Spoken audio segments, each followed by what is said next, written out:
औज़ुबिल्लाहिमिनश्शैतानिर्रजीम बिस्मिल्लाहिर्रहमानिर्रहीम। आईना टीवी के साथ खलक नाज आपकी खिदमत में पेश खिदमत है। नाज़रीन, जैसा कि आपको मालूम है कि अफ़गानिस्तान इस वक्त दुनिया की बदतरीन और ख़तरनाक तरीन जंग में इस वक्त घिरा हुआ है, और ऐसे दौर में कि हर तरफ कहीं बमबारी हो रही हो, कहीं हम खुदकुश हमले हो रहे हों, हर तरफ लाशें ही लाशें बिखरी हों, तो ऐसे मौक़ों पर सहाफ़ी जो है, मीडिया जो है, वहाँ जाने से गुरेज करता है, और मीडिया को जाने की भी इजाज़त नहीं होती कि एयर स्ट्राइक्स भी हो रही होती हैं, अंधाधुंध एयर स्ट्राइक्स हो रही होती हैं, और अफ़गानिस्तान के इंफ्रास्ट्रक्चर को तबाह करने की कोशिश भी की जा रही होती है। असल में अमेरिका और अफ़गानिस्तान फोर्सेस और इंडिया ये नहीं चाहते कि जो चीज़ें उन्होंने साल साल मेहनत से बनाई हुई है उन पर अब आकर तालिबान बैठ जाए, लिहाजा वो इस इंफ्रास्ट्रक्चर को मुकम्मल तौर पर तबाह करने के लिए एयर स्ट्राइक्स कर रहे हैं। वो इस चीज़ की भी तमीज़ नहीं कर रहे कि ये सिविलियन हैं कि अफगान तालिबान। वो आप अगर मैं आपको दिखा सकता और मीडिया वो चीज़ें दिखा सकती कि हर तरफ लाशें ही लाशें बिखरी हुई हैं, सड़कों पर हिलमंद देख लें, हर्रात देख लें, शिकारगाह देख लें, अब जो भी इलाका आप काबुल देख लें, जो भी इलाका अफगानिस्तान का उठा के देखें तो आपको वहाँ पर सिविलियंस की लाशें सड़कों पर मिलेंगी, जो कि एक इंसानी अलमिया है। इस पर सलामती कौंसल जो है, सलामती कौंसल और अक़वाम मुत्तहिदा जो है, वो अमेरिका, इंडिया और अफगानिस्तान से बात पुरस नहीं कर रहा कि आप ये एयर स्ट्राइक्स करते हो तो क्या आपको पता है कि यहाँ पर तालिबान की मौजूदगी, आप तो सिविलियन को भी निशाना बना रहे हो, आप अस्पतालों को भी निशाना बना रहे हो, आप ऐसी ऐसी इमारतों को निशाना बना रहे हो जो कारोबारी इमारतें हैं। आप किसी चीज को नहीं देख रहे, सिर्फ एयर स्ट्राइक्स करके आप किसी न किसी जरिए से तालिबान के कदम रोकना चाहते हैं, और इस तालिबान के कदम रोकने में आप सिविलियन को भी मार रहे हैं। आप किसी ना औरतों का ख्याल कर रहे हैं, ना बच्चों का ख्याल कर रहे हैं, सबको एक ही सफ में मार रहे हैं। तो इस तनाज़र में जब वहाँ पर इस किस्म की इंटेंस सिचुएशंस हो तो वहाँ पर सहाफ़ी और मीडिया नापैद हो जाता है। जब मीडिया और सहाफ़ी नापैद हो जाते हैं तो वहाँ से खबरें आना भी बंद हो जाती हैं। जब खबरें आना बंद हो जाती हैं तो इसके बाद खबरें जो आप सुनते हैं, बाद लोग हमारे एंकर पर्सन जो है वो खबरें दे रहे होते हैं कि ये फलाना हो गया, फलाना हो गया, बिल्कुल क्यास आराइयाँ हैं, और क्यास आराइयों पर जो है वो अपने व्यूअर्स बढ़ाना चाहते हैं, सब्सक्राइबर बढ़ाना चाहते हैं। मुझे इस चीज़ पर इतराज़ नहीं है, लेकिन मैं ये चाहता हूँ कि जो भी एंकर पर्सन अवाम के सामने बैठकर बात करे तो वो क्यास आराइयों से गुरेज करे और वो फैक्ट बेस्ड खबरें दे जो कि अवाम का हक बनता है, और जिसके लिए आपको अवाम सब्सक्राइब भी करती है, अवाम आपको लाइक भी करती है। अवाम आपको इसलिए लाइक नहीं करती कि आप सनसनीखेज खबरें देते हैं। सनसनी फैलाना जो है, सनसनीखेज खबरें देना जो है, ये कोई कमाल नहीं। हाँ, कमाल ये है कि आप अच्छी खबर दें, साफ खबर दें, सच्ची खबर दें।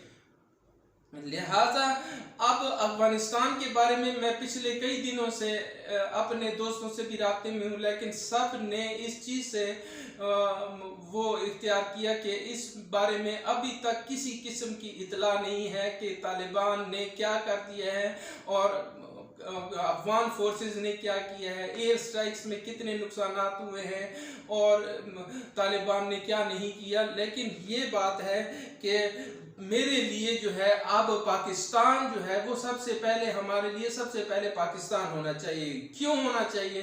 क्योंकि अमेरिका बहादुर जो है, अमेरिका जो कि एक ऐसा मुल्क है जो अपने हथियार बेचने के लिए ख्वाह जिस तरह इराक पर केमिकल हथियार रखने का इल्ज़ाम लगाकर वहाँ पर हमला किया, लेकिन बाद में कुछ नहीं मिला, सिर्फ और सिर्फ असला बेचने के लिए अक़वाम मुत्तहिदा और मुख्तलिफ ममालिक को असला से असला बेचने के लिए। लीबिया में उसने क्या किया, मिस्र में उसने क्या किया, हर जगह उसने मुसलमान हुकूमत, मुसलमान गवर्नमेंट को, मुसलमान हुकूमतों को निशाना बनाया, मुसलमान मुल्कों को निशाना बनाया और मुसलमान मुंह तकते रह गया। सऊदी अरब मुंह तकता रह गया, अरब अमारात मुंह तकता रह गया, कतर मुंह तकता रह गया, सारा पाकिस्तान समेत सब मुंह तकते रह गए, लेकिन किसी ने भी उनकी मदद ना की। आज वो तबाहाल हो चुके हैं और अमेरिका फिर अपनी जगह पे है। अफगानिस्तान में भी यही सूरत हाल, उसने यही सूरत हाल फैलाई है कि यहाँ पर गंद करके, गंद जमा करके, अब जब हार गया तो वापस चला गया, कपड़े झाड़कर खुद तो वापस चला गया। अब ये गंद साफ करने के लिए वो पाकिस्तान पर दबाव डाल रहा है, तुर्की पर दबाव डाल रहा है कि आप 14 महीने जो हैं अफगान मुहाजिरीन को अपने पास रखें। अब ऐसी सूरत में अब जो अमेरिका की तरफ से मुतालबा आया है, अमेरिका ने पाकिस्तान से मुतालबा किया है कि अफगानिस्तान और पाकिस्तान के दरमियान लगाई गई बाड़ अफगान मुहाजिरीन के लिए हटा दी जाए। क्यों भाई, क्यों हटा दी जाए? नाजरीन, ये जो बाढ़ है, ये सिर्फ बाढ़, इसको हम बाढ़ नहीं कहते, ये गैर मुल्कियों के लिए एक बाढ़ होगी, एक फेंस होगी। ये हमारे लिए बहुत अहमियत का हामिल है। इस जो हमारे फौजी जवानों के खून से लगाई गई और इसकी बुनियाद में कई माओं, कई बहनों के लगते जिगरों का खून शामिल है। ये वो बाढ़ है जिसको हटाने का ये अमेरिका बहादुर ऐलान कर रहा है। इस बाढ़ को अमेरिका जैसे मुल्क के कहने पर मुख्तलिफ जगहों से हटा दिया जाए।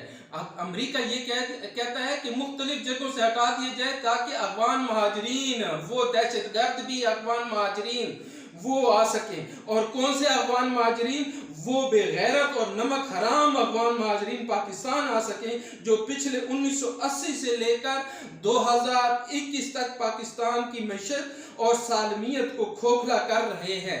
पहले से ही 34 लाख अफगान मुहाजिरीन जो कि अब बच्चे देकर 2 करोड़ हो चुके हैं, क्योंकि एक शख्स की 2-2, 3-3 बीवियां हैं और एक से 6-6, 7-7 रजिस्टर हाजिरी पर अपने बच्चों के नाम लिखने पड़ जाते हैं। इतनी तादादों में इनके बच्चे होते हैं, बेधड़क बच्चे पैदा करते हैं, बेधड़क अपनी तादाद बढ़ाते हैं। तो जो 34 लाख पाकिस्तानी गवर्नमेंट बता रही है वो 34 लाख नहीं है, वो 2 करोड़ हो चुके हैं।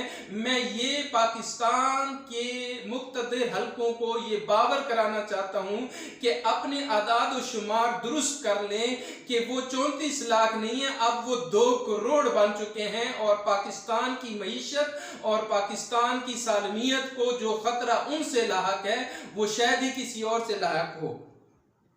अगर किसी दबाव में आकर, मैं ये भी कहना चाहता हूं कि अगर पाकिस्तान किसी दबाव में आकर इसको इजाजत दे भी देता है तो पाकिस्तानी अवाम इस बार उन मुहाजिरीन के साथ वो सलूक करेगी कि जो सलूक जो है रशिया ने अफगानिस्तान में आकर जो है उनके साथ किया था, और वो सलूक करेगी जो कि हिंदुस्तान वाले हिंदू जो हैं यहाँ से हिंदुस्तान जा रहे थे तो उनके साथ वो सलूक करेगा। पाकिस्तानी अवाम इनको पहल 1980 में मुसलमान समझकर उन्होंने अपने सीने से लगाया। इस बार ये जो आ रहे हैं ये मुसलमान नहीं है, और पिछली बार भी जो हमारे यहाँ आए थे उनकी वजह से जो दहशतगर्दी पाकिस्तान में फैली उसका नुकसान हम पूरा नहीं कर सकते। मजीद जो है हम ये चीजें बर्दाश्त नहीं कर सकते।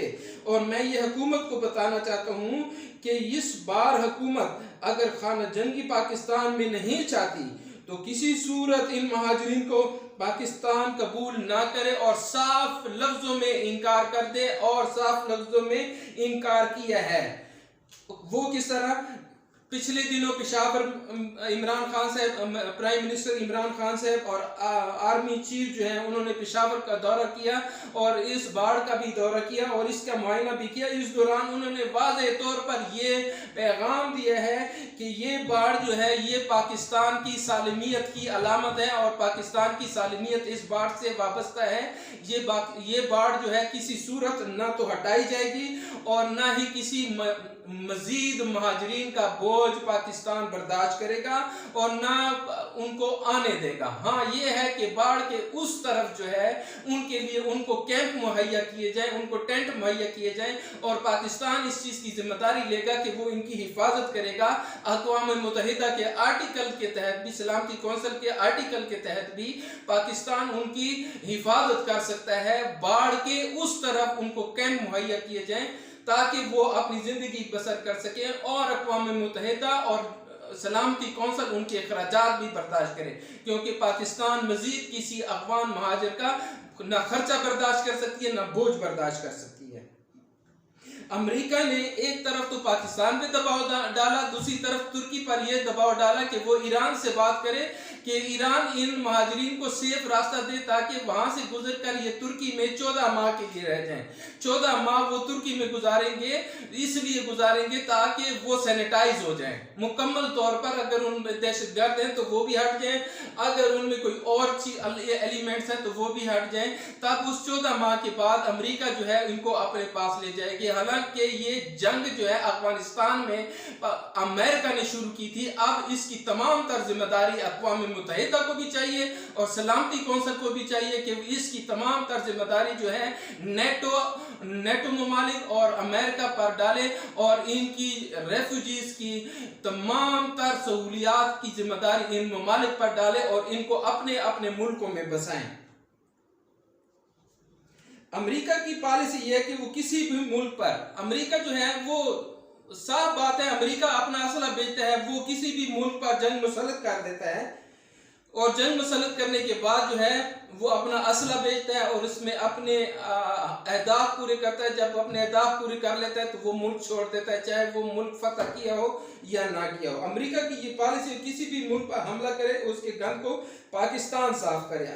अब ये तो अमेरिका को पता है कि अब इस वक्त ना तो परवेज मुशर्रफ की हुकूमत है, ना नवाज शरीफ की हुकूमत है और ना जरदारी की हुकूमत है कि हमें वो अफगान जो है जो हमें रिक्वायर्ड होते हैं वो हमारे हाथ बेच दें और जो पाकिस्तानी एयर बेसिस है वो हमें दे दे। तो पाकिस्तान में अब जो वजीर आज़म है वो इमरान खान है और इमरान खान के जवाब ने जो है no, absolutely not, absolutely not. America के लिए इमरान खान ने एक लफ्ज रखा हुआ है एब्सोल्युटली नॉट।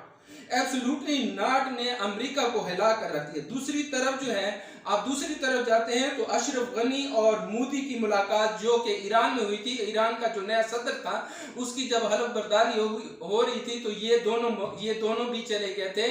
तो अशरफ गनी ने ईरान से सियासी पनाह भी मांगी थी और ये महाजरीन का भी मसले का कहा था, तो उसने मुकम्मल तौर पर साफ इनकार कर दिया, उसने मुंह पर इनकार कर दिया कि ऐसा नहीं हो सकता। और जो डिवीजन आप मुसलमानों के दरमियान कायम करना चाहते हैं अमेरिका के कहने पर, अमेरिका के बलबूते पर, वो ईरान नहीं होने देगा, लिहाजा उनको जवाब दे दिया। तो अशरफ गनी और मोदी की जो मुलाकात हुई तो उसमें मोदी ने अशरफ गनी से ये कहा कि आप बाकी मादा फौज के साथ किसी ना किसी जरिए पाकिस्तान पर हमला कर दें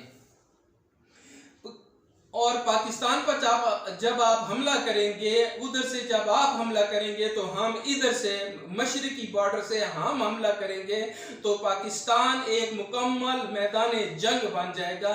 लेकिन ये उनकी जो सोच है, ये जो इनकी सोच है ये बहुत ही महदूद सोच है।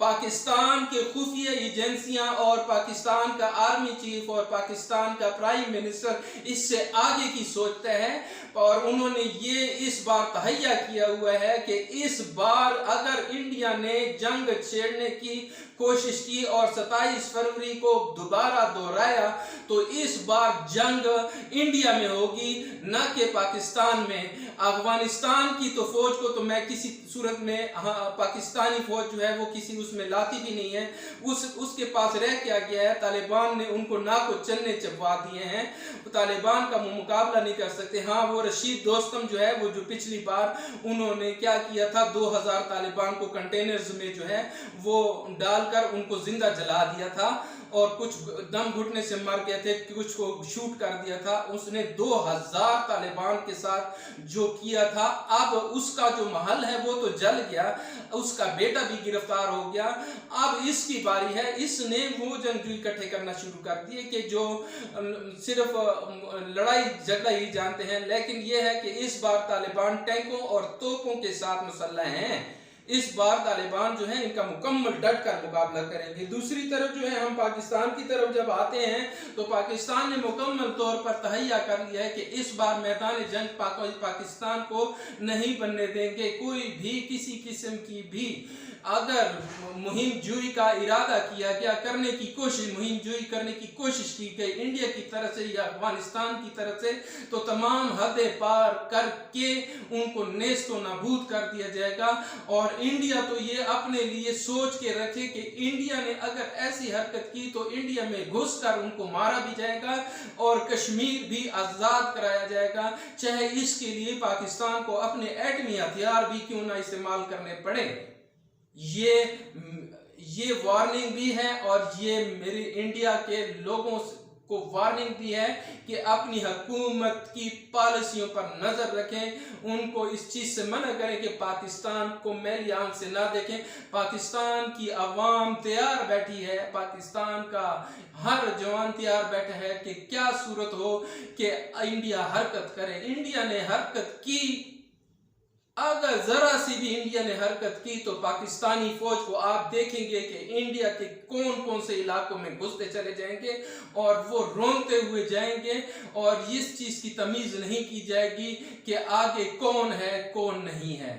लिहाजा अगर अवाम, इंडिया की अवाम अपने जिंदगियों से प्यार करती है तो अपनी हुकूमत को समझा ले, अपनी हुकूमत को समझा ले कि ये वो नहीं है, ये नवाज शरीफ नहीं है जो तुम्हारे साथ आलू खाता है और उसके लिए बारीक लाइन है। ये लाइन LOC जो है ये एक बारीक लाइन है, नहीं ये बारीक लाइन नहीं है, ये वो लाइन है जो खून से खींची गई है, जो खून से, शुहदा के खून से खींची गई है। इसको वो नवाज शरीफ, करप्ट नवाज शरीफ क्या कहता है, भगोड़ा नवाज शरीफ कहता है कि ये सिर्फ एक लाइन है। ये लाइन नहीं है, ये शहीदों के खून से खींची गई वो दीवार है जिसको पार करना हिंदुओं के बस की बात नहीं है।